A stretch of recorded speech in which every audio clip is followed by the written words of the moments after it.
Hi everyone, I plus training സൊല്യൂഷൻ്റെ പുതിയൊരു ക്ലാസ്സിലേക്ക് എല്ലാവർക്കും സ്വാഗതം. നമ്മുടെ ഇന്നത്തെ ക്ലാസ്സിൽ ഡിസ്കസ് ചെയ്യാൻ പോകുന്നത് ഈ കഴിഞ്ഞ സെറ്റ് മാത്തമാറ്റിക്സിൻ്റെ ഇമ്പോർട്ടൻ്റ് ആയിട്ടുള്ള കുറച്ച് ക്വസ്റ്റ്യൻസ് ആണ്. ഓക്കെ, നമുക്കിപ്പം ക്ലാസ്സിലേക്ക് കടക്കാം. ഫസ്റ്റ് ക്വസ്റ്റ്യൻ ഏതാണെന്ന് നോക്കാം. നോക്കുക, if the determinant of A 3x3 matrix is 11, then the value of the square of determinant formed by the cofactors will be. അതായത് if the determinant of A 3x3 matrix is 11, നമുക്ക് തന്നേക്കുന്നത് എന്താ, ഒരു 3x3 matrix തന്നിട്ടുണ്ട്. അതിൻ്റെ ഡിറ്റർമിനൻ്റെ value 11 ആണെന്നും പറഞ്ഞിട്ടുണ്ട്. ഏതാ matrix എന്നില്ല, ജസ്റ്റ് ഡിറ്റർമിനൻ്റെ വാല്യൂ മാത്രമേ തന്നിട്ടുള്ളൂ. ഓർഡർ 3x3 ആണെന്ന് പറഞ്ഞിട്ടുണ്ട്. Then the value of the square of determinant formed by the cofactors will be. നമുക്ക് കാണേണ്ട എന്താ, value of the square of the determinant formed by the cofactors. നമുക്ക് നമ്മുടെ മെട്രിക്സിന് ഒരു കോഫാക്ടർ മെട്രിക്സ് നമ്മൾ എഴുതുമല്ലോ, അതിൻ്റെ ഡിറ്റർമിനൻറ്റിൻ്റെ സ്ക്വയർ എന്തായിരിക്കും എന്നാണ് ചോദിച്ചേക്കുന്നത്. ഓക്കെ, അപ്പോൾ നമുക്ക് എ എന്ന് പറയുന്ന നമ്മുടെ മെട്രിക്സ് തന്നിരിക്കുന്ന മെട്രിക്സിനെ നമുക്ക് എ എന്ന് വിളിക്കാം. അതൊരു 3x3 മെട്രിക്സ് ആണ്. ഓക്കെ, അപ്പോൾ അതിൻ്റെ ആ മെട്രിക്സിൻ്റെ കോഫാക്ടർ മെട്രിക്സ് നമുക്ക് എഴുതാം. കോഫാക്ടർ മെട്രിക്സ് എഴുതി കഴിഞ്ഞാൽ അതിൻ്റെ ഡിറ്റർമിനൻറ്റിൻ്റെ സ്ക്വയർ എന്താകും. അപ്പോൾ 4 ഓപ്ഷൻസും തന്നിട്ടുണ്ട്, അതിലേതാണ് വരിക എന്നുള്ളതാണ് നോക്കേണ്ടത്. ഓക്കെ, നമുക്ക് നോക്കാം എങ്ങനെയാണ് ചെയ്യേണ്ടതെന്നുള്ളത്.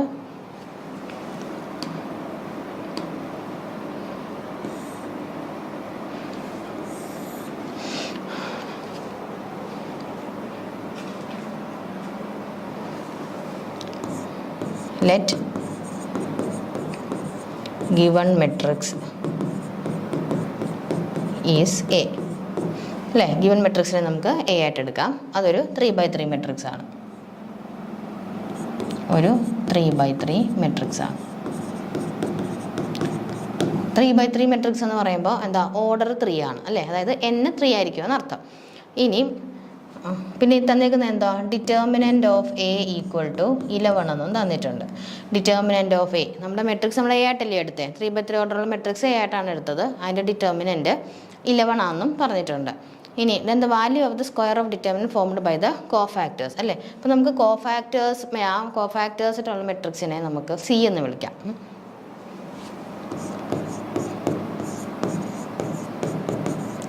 Let C be the matrix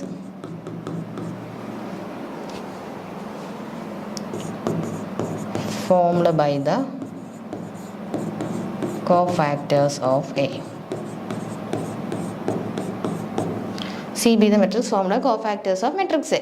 Matrix A cofactors നിന്ന് ഫോം ചെയ്ത മെട്രിക്സിനെ നമ്മൾ സി എന്ന് വിളിച്ചു. ഇനിയും നമുക്ക് കണ്ടുപിടിക്കുന്നത് ഡിറ്റർമിനൻറ്റ് ഓഫ് സിയുടെ സ്ക്വയർ അല്ലേ, square of determinant formed by the cofactors. അപ്പോൾ ഡിറ്റർമിനൻറ്റ് ഓഫ് സി സ്ക്വയർ ആണ് നമുക്ക് കണ്ടുപിടിക്കേണ്ടത്.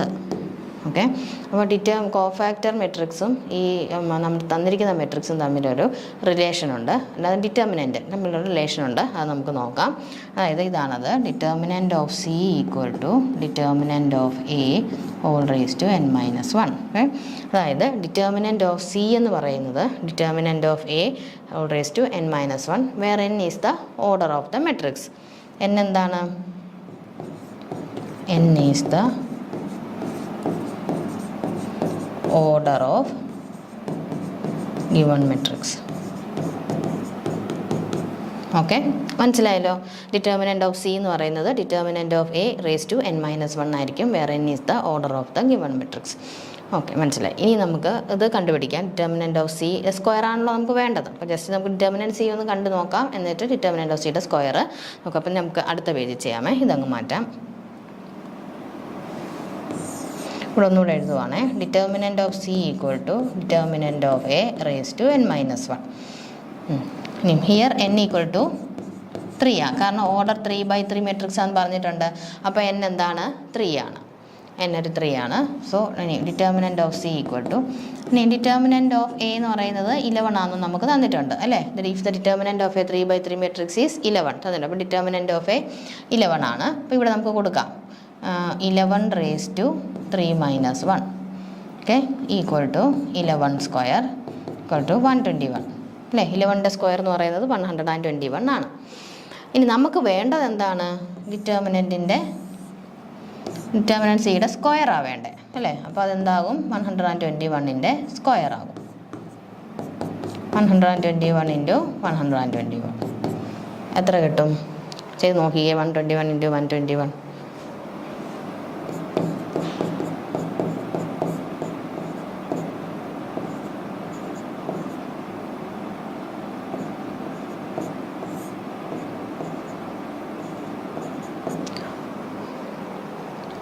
14,641. അപ്പോൾ ഓപ്ഷൻ ഡി ആണ് വരുന്നത് കേട്ടോ.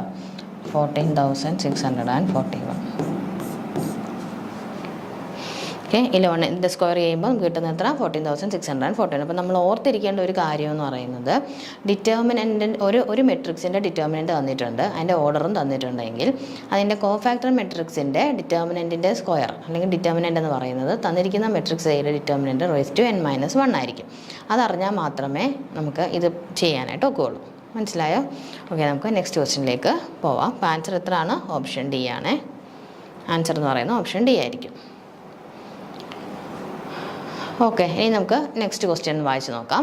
Consider the 3 equations -2x + y + z = a, x - 2y + z = b, x + y - 2z = c. The system has no solution unless a + b + c = സിസ്റ്റമിന് solution കാണില്ല. a + b + സിക്ക് ഇത് വരുന്നിടം വരെ അതിന് സൊല്യൂഷൻ കാണില്ല. ഇത് വന്നാൽ അതിന് സൊല്യൂഷൻ, അത് അൺലെസ് a + b +യുടെ വാല്യൂ എന്താണ്, ഇത് വരാതെ അതിന് സൊല്യൂഷൻ കാണില്ല എന്നാണ് നമ്മളോട് ചോദിച്ചിരിക്കുന്നത്. നമുക്ക് ആദ്യം എന്താണിത്? System of linear equations solve ചെയ്യണം അല്ലേ? System of linear equations solve ചെയ്യാൻ നമ്മൾ 3 കണ്ടീഷൻസ് പഠിച്ചിട്ടുണ്ട്. നോ സൊല്യൂഷൻ ഉണ്ട്, ഇൻഫൈനൈറ്റ് നമ്പർ ഓഫ് സൊല്യൂഷൻ ഉണ്ട്, യൂണീക്ക് സൊല്യൂഷൻ ഉണ്ട്. അപ്പോൾ നോ സൊല്യൂഷൻ എന്ന് പറഞ്ഞാൽ ഇൻകൺസിസ്റ്റൻസി ആണ് അല്ലേ? നമ്മൾ എങ്ങനെയാണ് സോൾവ് ചെയ്യാൻ പഠിച്ചത്?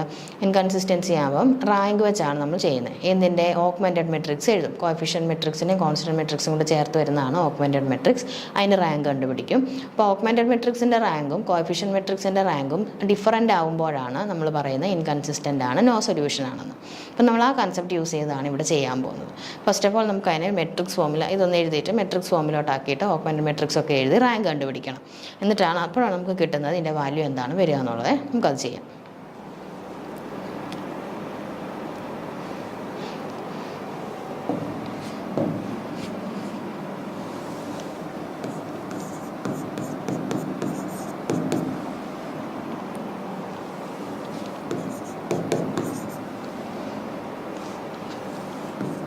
x - 2y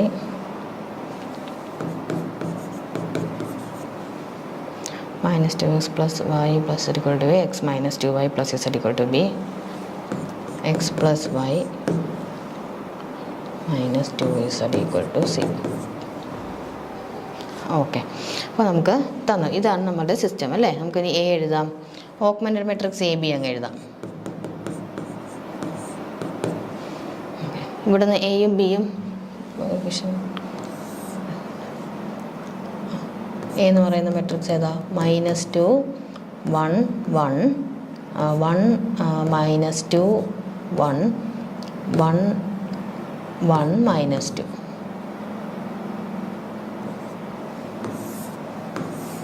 വേരിയബിൾ മെട്രിക്സ് ഏതാ? x y z അല്ലേ? Coefficient matrix A B C. Okay, അപ്പോൾ നമുക്ക് ഓഗ്മെൻറ്റഡ് മെട്രിക്സ് എഴുതാമല്ലോ. എയും ബിയും കൂടെ ഒന്നിച്ച് എഴുതുന്നതാണ് ഓഗ്മെൻറ്റഡ് മെട്രിക്സ് അല്ലേ? So -2 1 1 1 -2 1 1 1 -2 A B C. ഇനി നമുക്കിതിൻ്റെ റാങ്ക് കണ്ടുപിടിക്കണം. റാങ്ക് കണ്ടുപിടിക്കുന്നത് എങ്ങനെ? Row reduced echelon form use ചെയ്തിട്ടാണ് റാങ്ക് കണ്ടുപിടിക്കുന്നത്. അപ്പോൾ ഫസ്റ്റ് റോ ഫസ്റ്റ് എലമെൻറ്റ് നമുക്ക് 1 ആക്കാം. പിന്നെ -2 ആണ്, പക്ഷേ ഈ താഴെ ഇവിടെ 1 ഉണ്ടല്ലേ? അപ്പോൾ നമുക്ക് റോ എക്സ്ചേഞ്ച് ചെയ്തിട്ട് 1 ആക്കാം. 1 -2 1 ബി -2 1 1 എ 1 1 -2 സി. ഇതെന്താ ചെയ്തേ? R2ഉം R1ഉം കൂടെ ഇൻ്റർചേഞ്ച് ചെയ്തു. ഇനി നമുക്ക് എന്തുവാ ചെയ്യേണ്ടത്? ഈ 1ൻ്റെ താഴെയുള്ള ഈ 2 എലമെൻറ്റ്സും 0 ആക്കണം അല്ലേ? റോ റെഡ്യൂസിൽ അങ്ങനെ ചെയ്യുന്നത്. ഈ 2 നമുക്ക് 0 ആക്കാം.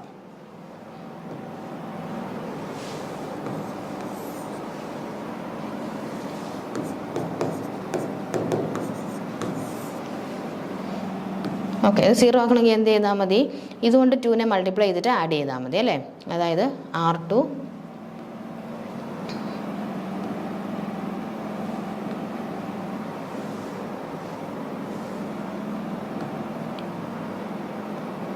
ഇവിടുത്തെ നമ്മൾ ചെയ്തോളൂ.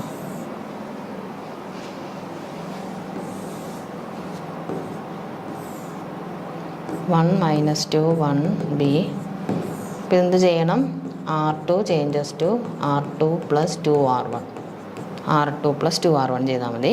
അപ്പം -2 പ്ലസ് 2 0 ആയി പോകത്തില്ലേ? 0. പിന്നെ ഇതെന്തായി പോകും? 1. അടുത്തത് 1 പ്ലസ് 4 പ്ലസ് 4 -3 വരും. പിന്നെ ഇത് 3 വരും.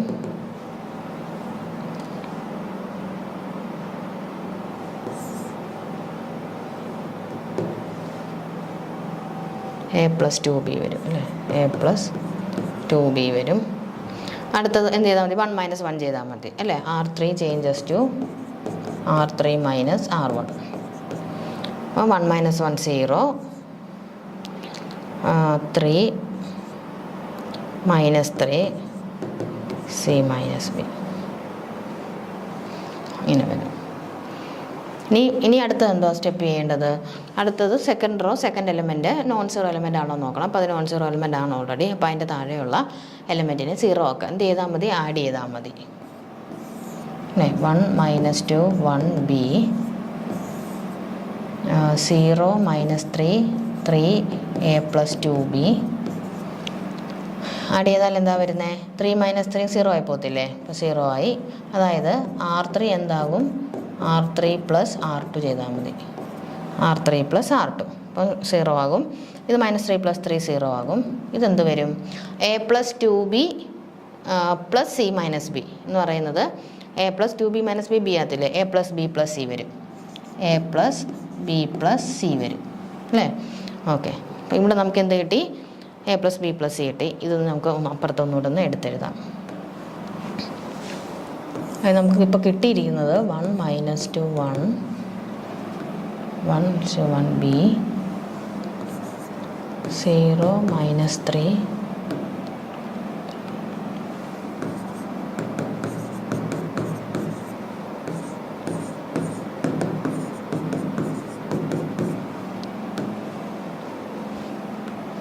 ഓക്കെ. ഇങ്ങനെയാണ് കിട്ടിയിരിക്കുന്നത് അല്ലേ? ഇതാണ് നമുക്ക് ഫൈനലായിട്ട് വന്നിരിക്കുന്ന റോ റെഡ്യൂസ് കഴിഞ്ഞു. നമ്മൾ റോ റെഡ്യൂസർ കഴിഞ്ഞു. നമ്മൾ റോ റെഡ്യൂസ് എക്കലോൺ ഫോമിലോട്ട് മാറ്റി.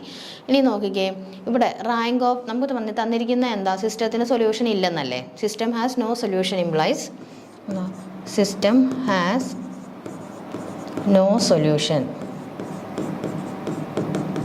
ഇംപ്ലൈസ് സിസ്റ്റം ഈസ് ഇൻകൺസിസ്റ്റൻ്റ് അല്ലേ? സിസ്റ്റം ഈസ് ഇൻകൺസിസ്റ്റൻ്റ് ആണ്. ദാറ്റ് ഈസ് എന്ന് പറഞ്ഞാൽ rank of A B augmented മെട്രിക്സിൻ്റെ റാങ്ക് കോഎഫിഷ്യൻ മെട്രിക്സിൻ്റെ റാങ്കിനോട് ഈക്വൽ അല്ല, നോട്ട് ഈക്വൽ ടു ആയിരിക്കും എന്ന് പറയുമ്പോൾ ഇവിടെ കോഎഫിഷ്യൻ മെട്രിക്സിൻ്റെ റാങ്ക് എത്ര? ഇവിടെ 2 ആണ് അല്ലേ? ഇവിടെ ഇപ്പം നിലവിൽ എ ബിയുടെ റാങ്ക് എത്ര? ഇത് മറ്റേ നമ്മൾ ഓഗ്മെൻറ്റഡ് മെട്രിക്സ് എ ബിയാണ് അല്ലേ? ഓഗ്മെൻറ്റഡ് മെട്രിക്സ് എ ബി നമുക്ക് ഇങ്ങനെ കിട്ടിയിരിക്കുന്നത്.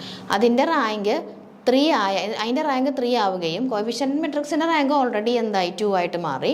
പക്ഷേ ഇനി എ ബിയുടെ റാങ്കും കൂടെ 2 ആയാൽ നമുക്ക് സൊല്യൂഷൻ ഉണ്ടെന്നാണ് കിട്ടുന്നത്. പക്ഷേ സൊല്യൂഷൻ ഇല്ലെന്നല്ലേ തന്നേക്കുന്നത്. എന്ന് പറഞ്ഞാൽ a പ്ലസ് ബി പ്ലസ് സിയുടെ വാല്യൂ 0 ആവാൻ പാടില്ല അല്ലേ? എ പ്ലസ് ബി പ്ലസ് സിയുടെ വാല്യൂ 0 ആയാൽ മാത്രമേ ഇത് എന്താവത്തുള്ളൂ? കൺസിസ്റ്റൻ്റ് ആവത്തുള്ളൂ. പക്ഷേ ഇൻകൺസിസ്റ്റൻ്റ് ആണ് തന്നിരിക്കുന്നത്.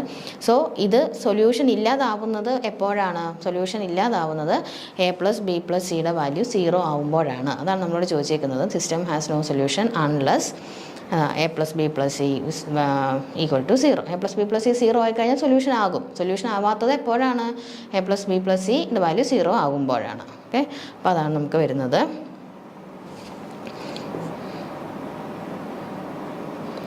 That is the system has no solution unless a plus b plus c equal to 0. Plus B plus C 0 ആയാലേ സിസ്റ്റത്തിന് സൊല്യൂഷൻ ഉണ്ടാവുകയുള്ളൂ. ആ 0 അല്ലാത്തടത്തോളം കാലം അതിന് സൊല്യൂഷൻ ഉണ്ടാവില്ല. ഓക്കെ, മനസ്സിലായല്ലോ? അപ്പോൾ നമ്മുടെ ഓപ്ഷൻസിൽ നമുക്ക് നോക്കാം. ഓപ്ഷൻ നോക്കാം. എന്താണ് വരുന്നത്? 0 ആണ് വരുന്നത് കേട്ടോ. ഓക്കെ, 0 ആയിരിക്കും കറക്റ്റ് ആൻസർ. മനസ്സിലായല്ലോ?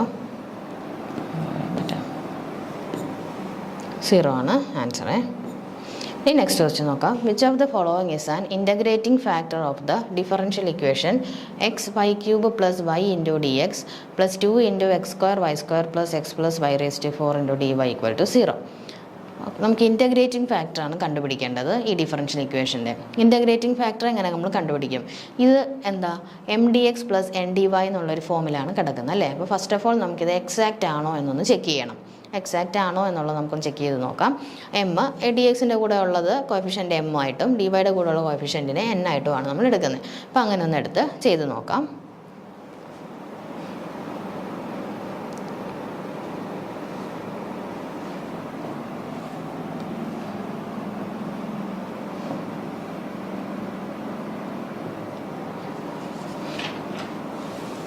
ക്വസ്റ്റ്യൻ എന്തായിരുന്നു അല്ലേ?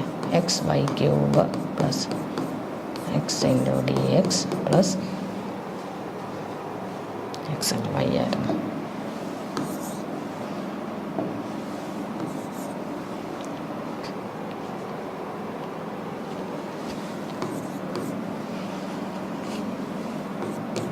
X square Y square plus Y raise to 4 into D Y equal to 0 അല്ലേ. ഇതാണ് ക്വസ്റ്റ്യൻ. അപ്പോൾ നമുക്ക് എമ്മും എന്നും ഒന്ന് എഴുതാം. എം എന്ന് പറയുന്നത് എന്ത് വരും? X Y cube plus Y. N എന്ന് പറയുന്നത് 2 into X square Y square plus X plus Y raise to 4. Okay, അതിന് നമുക്ക് എം ഡി എക്സും എൻ ഡി വൈയും കണ്ടുപിടിക്കാം അല്ലേ.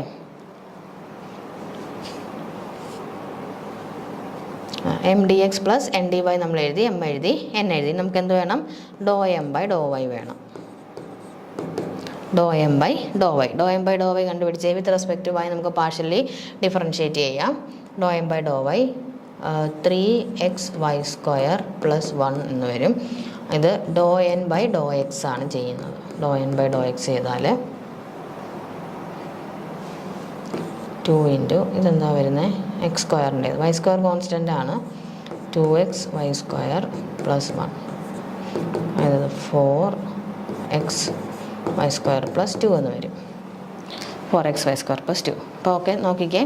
ഡോ M by Dr Y not equal to ഡോ എൻ ബൈ ഡോ എക്സ് ആണ്. അപ്പോൾ നോട്ട് ഈക്വൽ ടു ആവുന്നില്ല, എക്സാക്റ്റ് ആവുന്നില്ല. അപ്പം നമുക്ക് എക്സാക്റ്റ് ആക്കാൻ വേണ്ടി ഒരു മെത്തേഡുണ്ട്. നമ്മൾ എന്ത് ചെയ്ത് നോക്കണം? ഒന്നെങ്കിൽ 1/m into doe N by Dr x minus doe M by Dr y ചെയ്യുക. ഇത് ഫങ്ഷൻ ഓഫ് വൈ ആയിട്ടാണ് കിട്ടുന്നതെങ്കിൽ, ഫങ്ഷൻ ഓഫ് വൈ മാത്രമായിട്ട് കിട്ടുന്നതെങ്കിൽ നമുക്കതിനെ ഇൻ്റഗ്രേറ്റിംഗ് ഫാക്ടർ ആക്കിയിട്ട് പിന്നെ സൊല്യൂഷൻ കണ്ടുപിടിക്കുക. അങ്ങനെയാണല്ലോ എക്സാക്റ്റ് ചെയ്യുന്നത്. ഇങ്ങനെ ആകാത്തപ്പം ഇതാവുന്നുള്ളത് നോക്കണം. അല്ലെങ്കിൽ 1/n into doe M by Dr y minus doe N by Dr x ചെയ്തിട്ട് ഫങ്ഷൻ ഓഫ് എക്സ് ആണോ കിട്ടുന്നത് നോക്കണം. അപ്പോൾ ഈ raise to integral f of x d x നമ്മൾ ഇൻ്റഗ്രേറ്റിംഗ് ഫാക്ടറായിട്ട് എടുക്കും. അപ്പോൾ ഇവിടെ നമുക്ക് ഇത് ഒന്ന് ചെയ്ത് നോക്കാം. 1/m into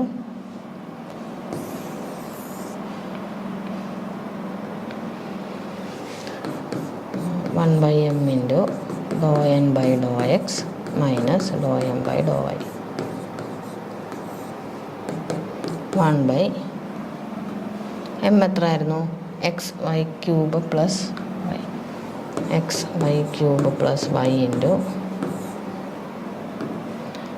4x y square plus 2 4x y square plus 2 minus എന്താ 3x Y square plus 1.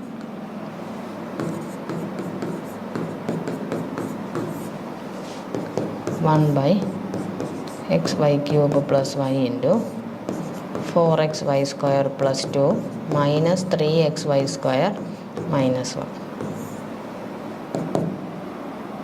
1/x y cube plus y into ഇത് എക്സ് വൈ സ്ക്വയർ പ്ലസ് 1 വരും അല്ലേ. പ്ലസ് 1 വരും. അതായത് x y square plus 1/y into x y square plus 1. അപ്പോൾ ഇത് ക്യാൻസലായി പോയാൽ 1/y എന്ന് കിട്ടും അല്ലേ. ഈക്വൽ ടു എന്താണെന്ന് കിട്ടിയത്? ഫംഗ്ഷൻ ഓഫ് y എന്നല്ലേ കിട്ടിയേക്കുന്നത്. അതായത് 1/m into doe N by Dr x minus doe M by Dr y ചെയ്തപ്പോൾ നമുക്ക് ഫംഗ്ഷൻ ഓഫ് y എന്നാണ് കിട്ടിയിരിക്കുന്നത്. ഫംഗ്ഷൻ ഓഫ് y കിട്ടിക്കഴിഞ്ഞാൽ നമുക്ക് എന്തായാലും എടുക്കാം? അത് ഇൻ്റഗ്രേറ്റിംഗ് ഫാക്ടറാക്കി എടുക്കാം. Therefore integrating factor is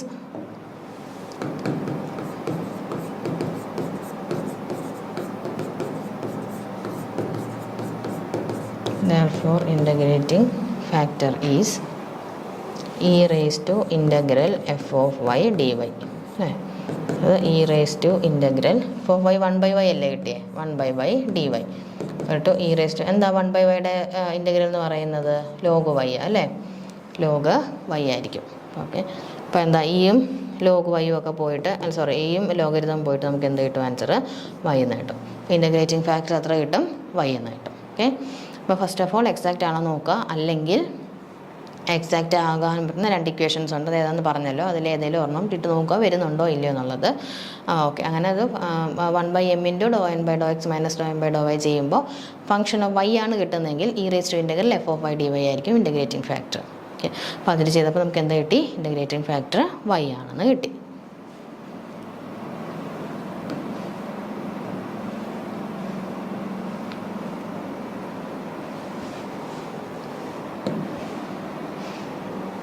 okay, അപ്പോൾ ആൻസർ എന്താ, integrating factor option D y ആയിരിക്കും. നെക്സ്റ്റ് ക്വസ്റ്റ്യൻ നോക്കാം. If the lines x plus 2 by 4 equal to y minus 2 by 3k equal to z plus 4 by 9 and 3x plus 6 by 4 equal 5y minus 10 by 2 equal to x plus 8 by 6 are parallel, then the value of k is. നമുക്ക് കെയുടെ value കണ്ടുപിടിക്കണം. ഈ 2 lines പാരലലാന്ന് പറഞ്ഞിട്ടുണ്ട്. നമുക്ക് direction റേഷ്യോസിൻ്റെ വെച്ച് അറിയാം, parallel perpendicular direction റേഷ്യോസിൻ്റെ വെച്ചാണ് 2 lines നോക്കുന്നതെന്ന് അറിയാം അല്ലേ, ആ ഫോർമുല യൂസ് ചെയ്താണ് നമ്മളിവിടെ ചെയ്യുന്നത്. നമുക്ക് നോക്കാം എങ്ങനെയാണ് ചെയ്യുന്നതെന്നുള്ളത്. ലൈൻസ് ആദ്യം ഒന്ന് എഴുതാം.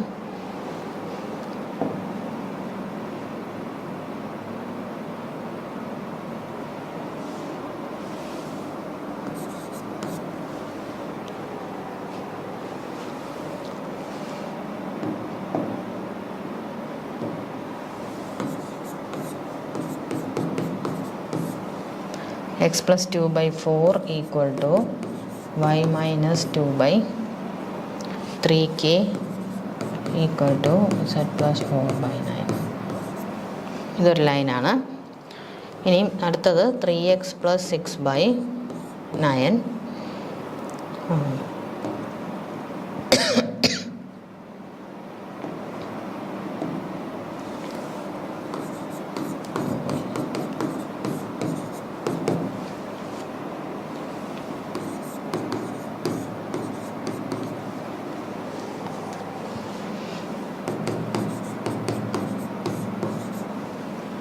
z plus 4 by 9, then 3x plus 6 by 4 equal to 5x minus 10 by 2 equal to 2z plus 8 by 6. ഇത് പാരലലാന്ന് പറഞ്ഞിട്ടുണ്ട്, parallel. Then find the value of K. നമുക്ക് എന്താണ് കണ്ടുപിടിക്കേണ്ടത്, വാല്യൂ ഓഫ് കെ ആണ് കണ്ടുപിടിക്കേണ്ടത്. കെ ഈക്വൽ കെയുടെ വാല്യൂ കണ്ടേക്കുന്നത്. ഇനി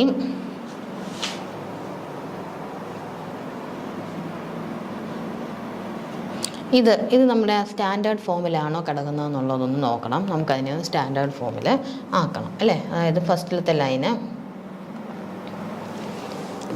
x minus 2 by 4. 4ന് കോഎഫിഷ്യൻ്റ് ഒന്നും കാണാൻ പാടില്ല. ഓക്കെ, ഇനി y minus 2 by 3k minus 2 by 3k equal to z minus 4 by 9 minus 4 by 9. ഇനി രണ്ടാമത്തെ ലൈൻ നോക്കിക്കേ. ഇത് നമുക്ക് 3x, എക്സിനൊക്കെ കോഎഫിഷ്യൻ്റ് ഉണ്ട്. അപ്പോൾ നമുക്ക് എക്സിന് കോഎഫിഷ്യൻ്റ് ഉള്ളതുകൊണ്ട് നമ്മൾ 3 ഇവിടെ കോമൺ എടുക്കാം കേട്ടോ. 3 കോമൺ എടുത്തിട്ട് നമുക്ക് കോഎഫിഷ്യൻ്റ് ഉണ്ടാവാൻ പാടില്ല. 3 കോമൺ എടുത്താലും എത്ര വരും, 3 × x plus 2 എന്ന് വരും അല്ലേ, by 4. അപ്പോൾ ആ 3 ഞാൻ വീണ്ടും ഡിനോമിനേറ്ററിലേക്ക് അങ്ങ് കൊടുക്കും, 4/3 എന്നാകും. അപ്പോൾ എന്ത് വരും, എൻ്റെ ലൈന് x minus 2 by 4/3 കേട്ടോ ഈക്വൽ ടു ഇതോ 5x minus 10 by 2. അപ്പോൾ ഇതിന് 5 ഞാൻ കോമൺ എടുത്താൽ x minus 2 by 2, x minus 2 by 2/5 വരും. x minus 2 by 2/5 വരും.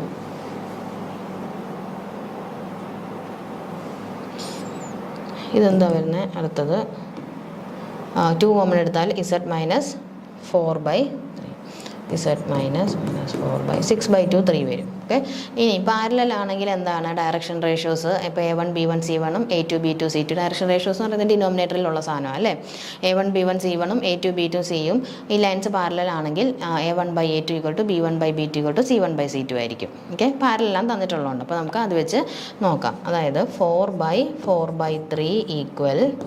3k/2/5 = 9/3 അല്ലേ? Direction ratios parallel lines parallel ആയതുകൊണ്ട് ഡയറക്ഷൻ റേഷ്യോസിൻ്റെ ഡിവൈഡ് ചെയ്യുന്നത് എല്ലാം സെയിം ആയിരിക്കും. ഡയറക്ഷൻ റേഷ്യോസ് എന്ന് പറയുന്നത് ഡിനോമിനേറ്ററുള്ള ഈ ഫോമിലാക്കിയിട്ട് മാത്രമേ നോക്കാവൂ കേട്ടോ. സ്റ്റാൻഡേർഡ് ഫോമിലാക്കിയിട്ട് മാത്രമേ ചെക്ക് ചെയ്യാവൂ. അപ്പോൾ ഇതെന്ത് വരും?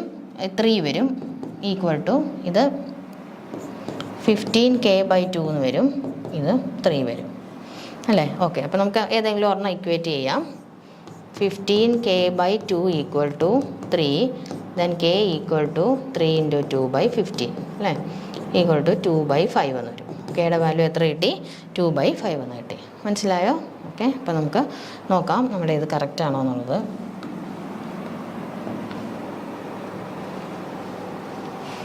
ഓക്കെ. ഓപ്ഷൻ സി ആണ് 2/5.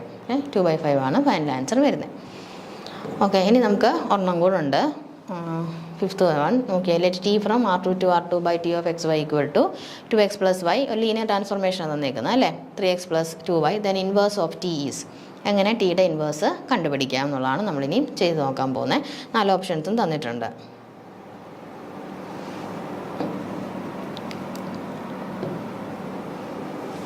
ഫിഫ്ത്ത് വൺ നമുക്ക് തന്നിരിക്കുന്ന ഏതാ? t of xy = 2x + y and 3x + 2y അല്ലേ? 3x + 2y. അപ്പോൾ ടി ഇൻവേഴ്സ് ആണ് നമുക്ക് കണ്ടുപിടിക്കേണ്ടത്. ആദ്യം ഫസ്റ്റ് ഓഫ് ഓൾ നമ്മളിതിൻ്റെ മെട്രിക്സ് റെപ്രസെൻറ്റേഷൻ എഴുതണം. മെട്രിക്സ് റെപ്രസെൻറ്റേഷൻ എങ്ങനെ എഴുതും? എ ഞാൻ ഇതിൻ്റെ ലീനിയർ ട്രാൻസ്ഫോർമേഷൻ മെട്രിക് റെപ്രസെൻറ്റേഷനെ ഞാൻ എ എന്ന് വിളിച്ചു. അപ്പോൾ എങ്ങനെ എഴുതും? 2 1 3 2 എഴുതാം അല്ലേ? 2 1 3 2 എന്ന് എഴുതാം. ഇനി ഇതിൻ്റെ ഇൻവേഴ്സും കണ്ടുപിടിച്ചാൽ മതി. എയുടെ ഇൻവേഴ്സ് എങ്ങനെ കണ്ടുപിടിക്കുന്നത്? എ ഇൻവേഴ്സ് എന്ന് പറയുന്നത് adjoint of A by determinant of A ആണ്. ഇവിടെ ഡിറ്റർമിനൻ്റ് ഓഫ് എ എന്ന് പറയുന്നത് 2 × 2 4 - 3 1 ആണ് വരുന്നത്. അപ്പോൾ അഡ്ജോയിൻ്റ് എ എന്ന് പറയുന്നത് എന്താ? അഡ്ജോയിൻ്റ് എ എന്ന് പറയുമ്പോൾ നമ്മളിത് ഇൻ്റർചേഞ്ച് ചെയ്യും അല്ലേ? എങ്ങനെ എളുപ്പത്തിൽ എഴുതുന്നത്? ഇൻ്റർചേഞ്ച് ചെയ്തിട്ട് നമുക്ക് മൈനസ് മാറ്റാം. അതായത് ഈ 2 2 ഇങ്ങനെ ഇൻ്റർചേഞ്ച് ചെയ്ത് എഴുതിയിട്ട് ഇതിന് പിന്നെ ഇൻ്റർചേഞ്ച് ചെയ്യത്തില്ല, സൈൻ മാറ്റത്തേ ഉള്ളൂ. അപ്പോൾ ഡിവൈഡഡ് ബൈ 1 എന്ന് പറഞ്ഞാൽ അല്ലേ എന്ത് തന്നെ വരും? 2 - 1 അതിൻ്റെ -3 2 തന്നെ വരും. ഓക്കെ. അപ്പോൾ അതാണ് നമുക്ക് എ ഇൻവേഴ്സ് കിട്ടി. ഇനി ഇത് തിരിച്ചങ്ങ് ലീനിയർ ട്രാൻസ്ഫോർമേഷനിലോട്ട് ആക്കിയാൽ മതി. അപ്പോൾ ടി ഇൻവേഴ്സ് ഓഫ് XY എന്ന് പറയുന്നത് എന്ത് കിട്ടും? ഇത് 2x - y and -3x + 2y. Okay. തിരിച്ച് അതാണ് അതിൻ്റെ ടി ഇൻവേഴ്സ്. ഓക്കെ നമുക്ക് നോക്കാം അപ്പോൾ ഏതാ ഓപ്ഷൻ വരുന്നതെന്നുള്ളത്. ടി ഇൻവേഴ്സ് XY എന്ന് പറയുന്നത് 2x - y -3x + 2y. ഏതാ വരുന്നത്? ഓപ്ഷൻ സി അല്ലേ? ഓപ്ഷൻ സി ആണ് കറക്റ്റ് ആൻസർ. ഓക്കെ. അപ്പം ലീനിയർ ട്രാൻസ്ഫോർമേഷനെ ആദ്യം മെട്രിക്സിലോട്ട് ആക്കുക, അതിൻ്റെ ഇൻവേഴ്സ് കണ്ടുപിടിച്ചിട്ട് തിരിച്ച് വീണ്ടും ലീനിയർ ട്രാൻസ്ഫോർമേഷനിലോട്ട് ആക്കി നോക്കുക. അതായിരിക്കും നമുക്ക് കിട്ടുന്ന ഇൻവേഴ്സ് എന്ന് പറയുന്ന ഒരു ലീനിയർ ട്രാൻസ്ഫോർമേഷൻ്റെ. ഓക്കെ. അപ്പോൾ ഇത്രയും ക്വസ്റ്റ്യൻസ് ആണ് നമ്മൾ ഡിസ്കസ് ചെയ്തത്. നമ്മൾ ഇന്നത്തെ ക്ലാസ് വൈൻഡപ്പ് ചെയ്യാണ്. Thank you.